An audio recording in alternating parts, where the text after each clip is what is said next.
I'm not sure I've seen a 6th Premier League game of the season ever celebrated bigger than that. That's how important that game was.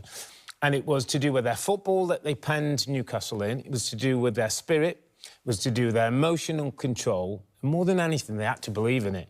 And with seconds to go, they still believe they could get a win. That's massive for them. Tim, at half-time, you thought they'd come back and win 2-1. But as the second half was evolving, did you keep the faith? Well, they have shown me that they're willing to continue to drive the extra mile. I mean, not just going that way. Declan Rice, he's a 6 or a double 6. There are times in the game, and we saw it, where they're piling forward, and he's the one that says, I'll get it. I'll get in a foot race, and I'll track all the way back. So they do that as a group. And look, Mikel Merino, there's something about this guy. He's not really a striker. He's not a classy stroke it around the park midfielder. He just has a knack for getting in the right places, and he shows that every time that the manager puts him on the field. To your point back, so about, you know, did we believe as the game's going? I think the most, like, I'm not an Arsenal player, I'm not an Arsenal fan. It doesn't really matter what we think. If that group in there, if they'll be in the dressing room now and they'll believe, and that will give them another reason to believe. And this was a big kind of what-if game for Arsenal. What if they don't get the job done? Are they really in a title race? They've shown that they're going to push and they're going to go as far as they can. Do you think it could be a turning point for them, that today?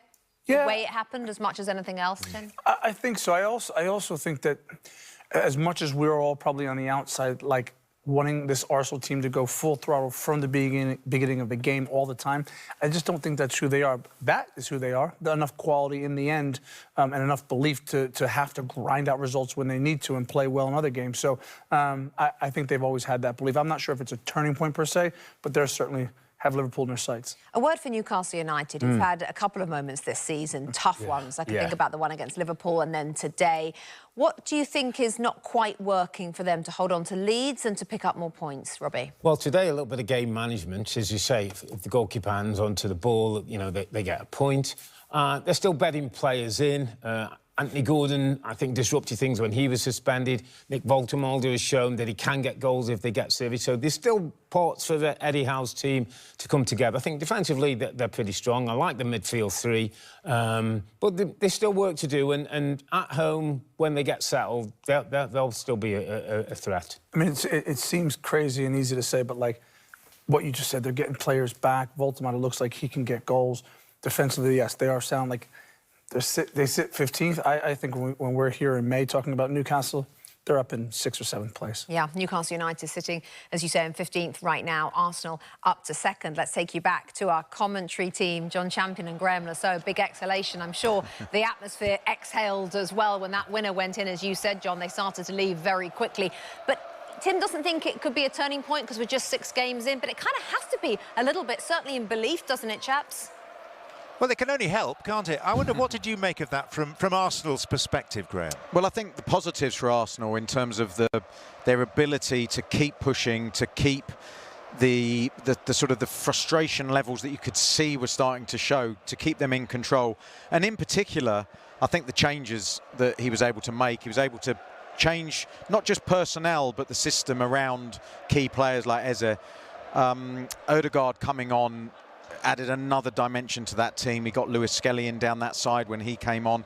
So the adaptability of the team, given the situation, I think was remarkable. But they maintained the core, which was set pieces and intensity of keeping Newcastle on the back foot. And it felt like they wore them down in the end.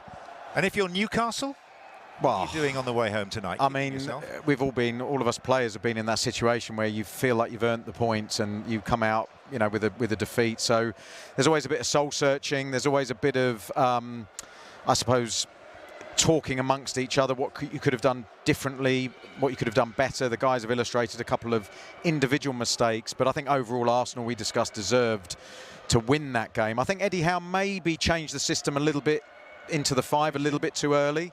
But, you know, that's the decision he had to make. And from Arsenal's point of view, at least one thing we can definitively say is that for once they have taken advantage of Liverpool slipping up. They have, and what it does, it puts them, you know, it puts them in a really lovely position to be able to focus on the next run of games.